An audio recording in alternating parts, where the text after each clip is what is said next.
Muy buenas noches, amables televidentes. Sean todos bienvenidos a su programa Derecho y Justicia Social. Agradecidos de Dios, los virus son uno de los fenómenos que los virus y las bacterias que ponen en jaque a cualquier sociedad, no solamente la nuestra, y especialmente los virus en lo que es Europa, ¿verdad? Por el clima, pero aquí también en el trópico, porque nosotros tenemos un clima caliente en su mayor parte, pero somos un país que estamos en las vías de los ciclones y en cualquier momento viene un fenómeno atmosférico y nos ataca, pasa una semana lloviendo y eso es propicio para que surjan muchas afecciones por virus, por bacterias, pero en este caso vamos a hablar de la nueva variante del COVID-19 en su variante que se menciona de JN1, ¿verdad? Ha ido aumentando, hay ya ciertas alarmas, el mismo director de la Organización Mundial de la Salud, yo no le doy mucha credibilidad a ese organismo, pero ellos son los que manejan esos controles, está hablando ya de un 42% de las hospitalizaciones a nivel global y un 68% en lo que son las UCI, los cuidados intensivos. Eso debe llevarnos a cierta alarma. Entonces ya el mundo tiene una experiencia un tanto triste de lo que es el COVID-19, aunque salimos ya de esa situación que todos vivimos a partir del 2020, pues es una enfermedad, es un virus que se queda, es endémica ya. Entonces no se va, está entre nosotros, está en el mundo y por eso hay que mantener la vigilancia. Las personas que tienen que trabajar en grupos con más personas, los que van a lugares también donde circulan muchas personas, los que andan en transporte público, es bueno que usen sus mascarillas por el momento. También casi todo el mundo tiene un ancianito en su casa con problemas pulmonares, problemas de asma, respiratorios. Debe observar estas medidas. Personas con enfermedades base también, diabetes, presión alta, cáncer, deben cuidarlas. Y por eso es importante usar las mascarillas.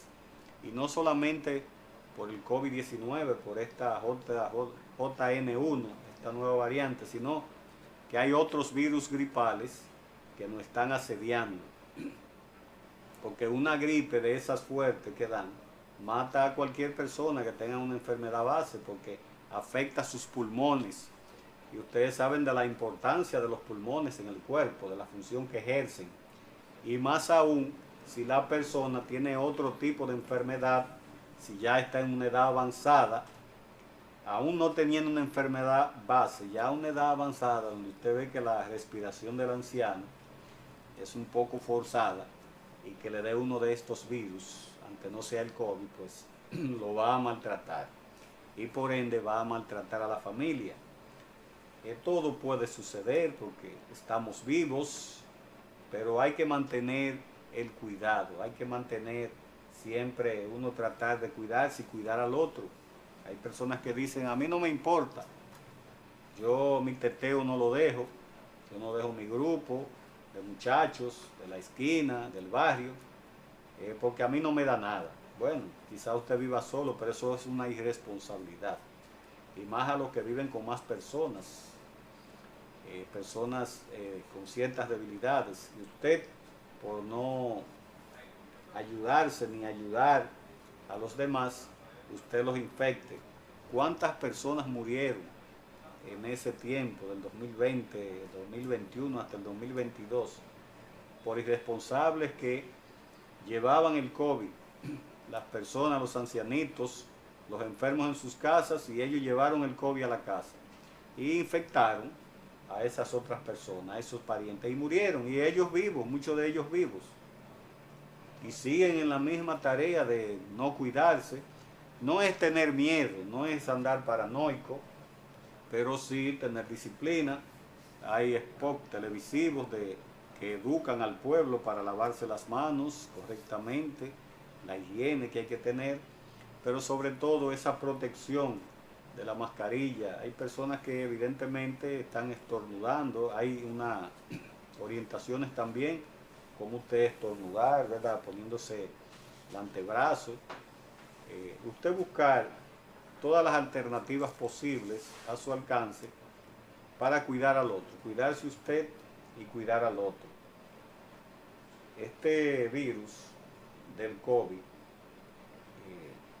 pensábamos que cuando surgió, se habla de una provincia de China, teníamos mucho temor, y más cuando en marzo del 2020 pues se tuvo conocimiento del caso del italiano que estuvo ahí en la base aérea después de varios meses que le dieron de alta. Pues a partir de ahí comenzó el COVID a hacer estragos en la República Dominicana. Dicen algunos expertos que es posible que estuviera ya mucho antes circulando en el país. Bueno, ellos tendrán sus datos. Nosotros pedíamos mucho a Dios que nos ayudara con tantas noticias internacionales, de personas que morían, de personas que usted no podía participar en sus funerales por la misma seguridad para usted, para no multiplicar los contagios. A las personas le daban sepulturas las autoridades sin que estuvieran los parientes. Eso es algo terrible.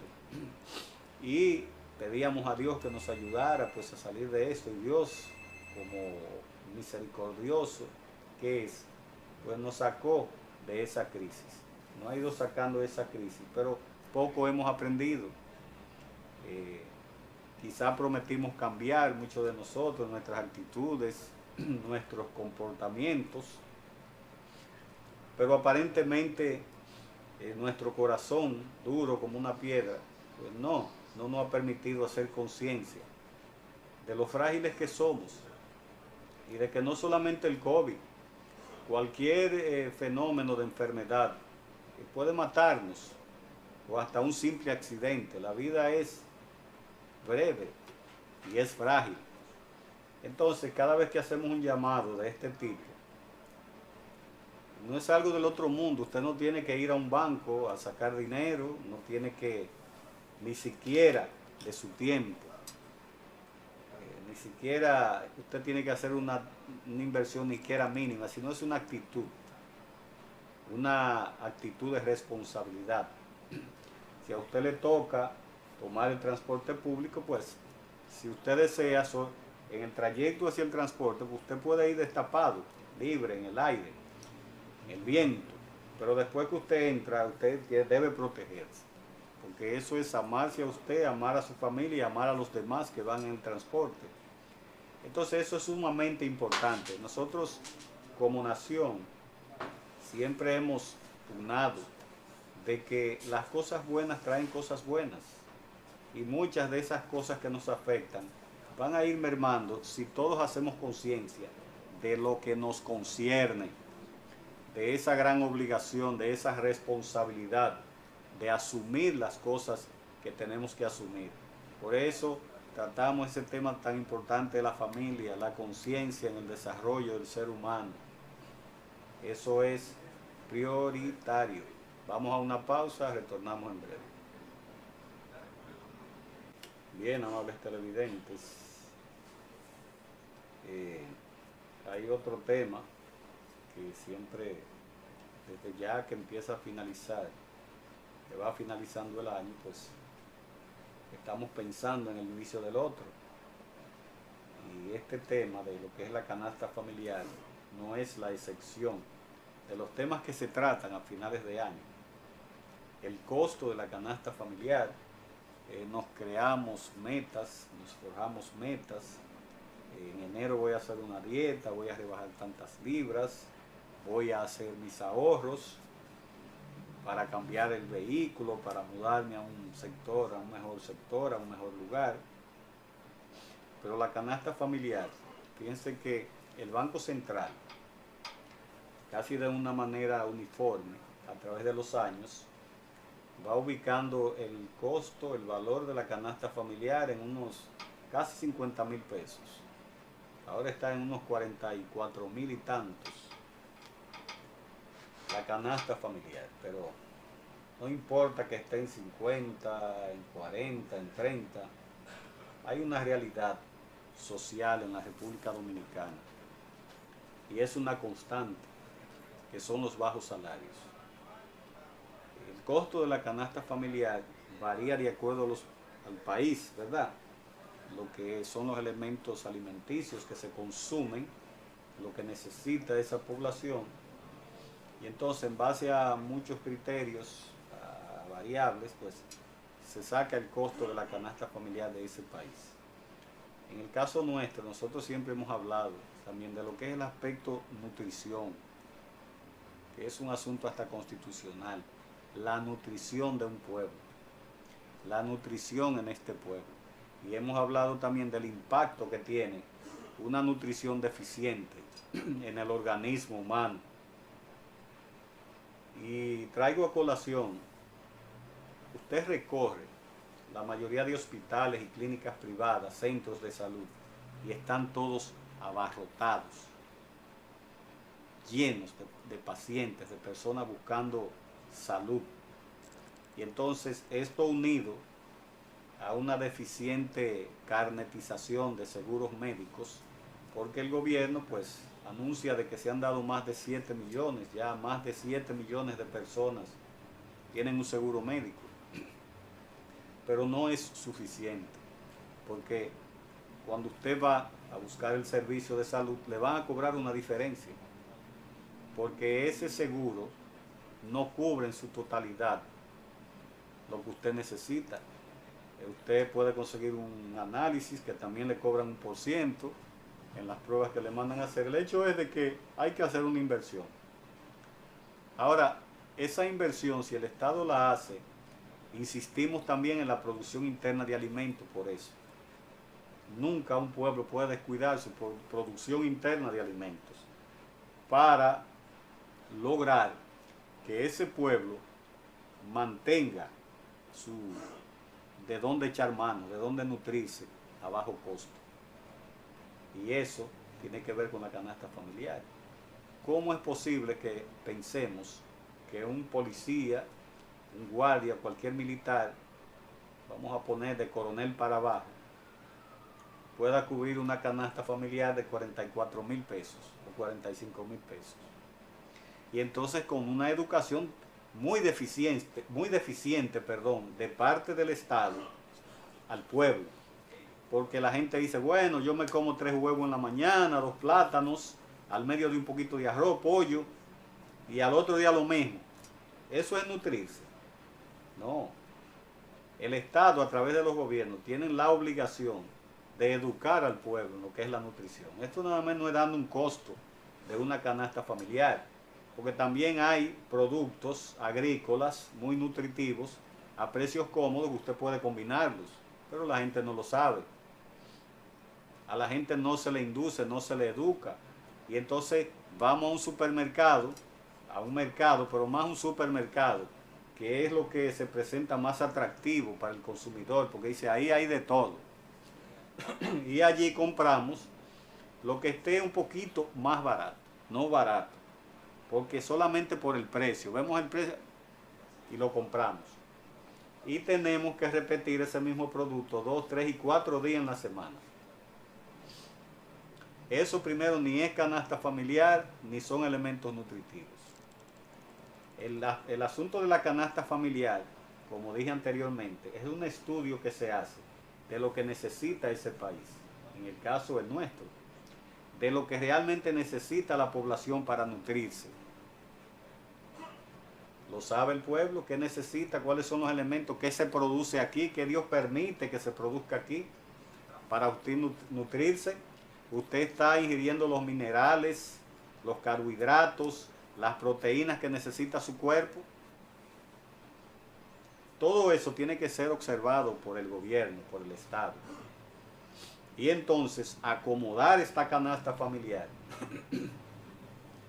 a la capacidad de compra del pueblo. que tiene que ver también con el sueldo, con el salario que gana. Aquí hay como 10 salarios mínimos en este país y ninguno está ni medianamente al alcance de la canasta familiar que se plantea, del costo de esa canasta familiar. Esa gran cantidad de barrios, más del 60 o el 70%, sobreviven. Y eso no lo descubrimos ayer, no, viven en el diarismo. Un jugo, una empanada, quizá una fruta, y así pasan el día. O muchos comen a las 3, otros a las 4, o sea, hay que hacer algo y hay que comenzar primero definiendo lo que es la canasta familiar, que la gente conozca cuáles son los productos que debe y puede consumir, reducir el costo, trabajar con lo que es la inflación y mejorar los salarios, de una manera que toda esta población vaya saliendo de la ignorancia alimentaria, vaya teniendo más capacidad adquisitiva en lo que es la moneda, más educación en lo que debe consumir, en lo que debe comprar, porque no es cierto que usted va a un supermercado y porque el salami se lo están dando al 3x1, usted se lleve 9 salamis. Para comer la semana entera, salami con arroz, salami con plátano o lo que sea. Entonces eso es también importante aclararlo. Eso es deber del Estado y tiene que ser una política permanente. Y es una política que tiene que, además de los hogares, estar en la escuela como materia. ¿Qué es lo que necesitan los niños desde que abandonan el calostro a los 6 meses, a partir de que caminan? ¿Qué nutrientes necesitan? Y haciendo que la gente entienda que esa canasta tiene que ir en esa dirección.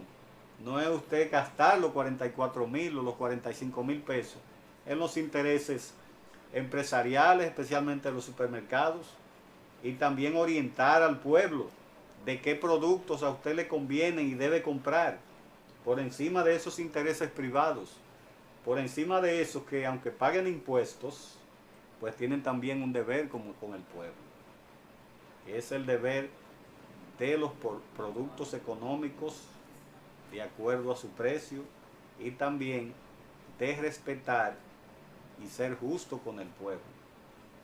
Nos vemos el próximo sábado, si así lo permite el Señor.